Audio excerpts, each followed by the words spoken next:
En México hay corte y mucha corte para quienes creen que obtener el voto es un cheque en blanco, para quienes se sienten imparables bajo el título de mayoría, para quienes están aterrados ante la deliberación de las ideas y para quienes envalentonados por un poder efímero creen que pueden pasar por encima de la ley.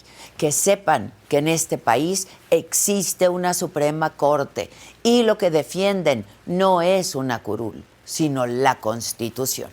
Ayer el Pleno de la Suprema Corte discutió las impugnaciones a la primera parte del Plan B de la reforma electoral, con todo y que la Consejería Jurídica de la Presidencia pidió retrasar el proceso.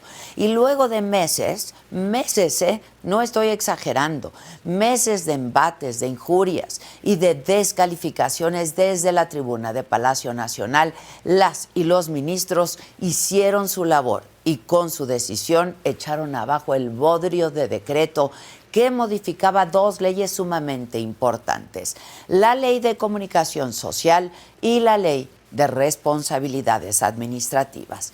9 de los 11 ministros estuvieron de acuerdo en que la forma en la que se aprobaron los cambios a esas leyes era suficiente ya para considerarlas inválidas. En síntesis, coincidieron en que los legisladores de la mayoría, o sea, Morena y aliados, transgredieron el más valioso principio de la democracia, que es el diálogo, por no haber escuchado a los demás grupos parlamentarios. Pero no solo eso, el proyecto que propuso el ministro Alberto Pérez Dayán también exhibía terribles anomalías de aquella sesión de diciembre del año pasado. Por ejemplo, que la iniciativa difundida en la Gaceta Parlamentaria no era la misma que la que se presentó a votación, que se dispensaron trámites sin justificación alguna y, lo más penoso, la rapidez con la que ocurrió todo demuestra que ni el oficialismo sabía lo que estaban votando. Pese a la amplia exposición de motivos, hubo 2 ministras que tuvieron la cara y el estómago para defender el decreto. La ministra Loretta Ortiz dijo que hubo vicios en el procedimiento, pero, y la cito textual, estos no tienen un potencial invalidante. O sea, sí se violaron las normas del Congreso, pero poquito. Y Yasmín Esquivel fue todavía más lejos. Ella de plano dijo que no veía anomalía alguna en el proceso. Lamentablemente, ni la calidad de sus argumentos ni el sentido de sus votos fue una sorpresa para nadie.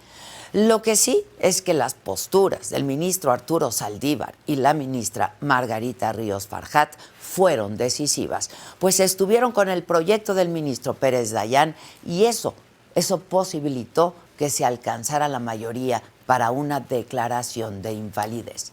El cierre de la sesión estuvo a cargo de la ministra presidenta Norma Piña, quien dijo que lo ocurrido en el Congreso para aprobar esas reformas, y de nuevo cito textual, es contrario a la configuración representativa, republicana y democrática. Por supuesto que de inmediato vinieron las reacciones de la 4T y de Palacio Nacional. El secretario de Gobernación, Adán Augusto López, escribió en Twitter que 9 ministros pasaron por encima de la voluntad democrática expresada por los representantes populares. No hay de otra. Plan C en las urnas. En tanto, la secretaria general de Morena, Citlali Hernández, y el presidente de ese partido, Mario Delgado, acusaron que no hubo división de poderes, cuando la realidad es que precisamente la división de poderes es la que le da la fuerza a la Suprema Corte para resolver lo que en el legislativo intentaron pasar por encima de la ley.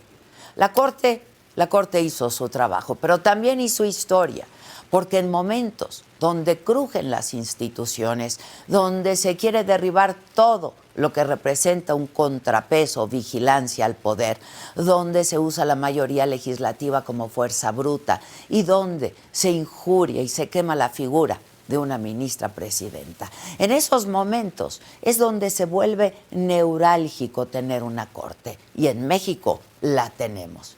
Pero antes de echar las campanas al vuelo, esperemos a ver qué resuelven con la segunda parte del Plan B, que es la más importante, porque tiene que ver con la operación del INE. Es decir, si sigue funcionando correctamente o la 4T lo deja herido de muerte. Al tiempo. Yo soy Adela Micha.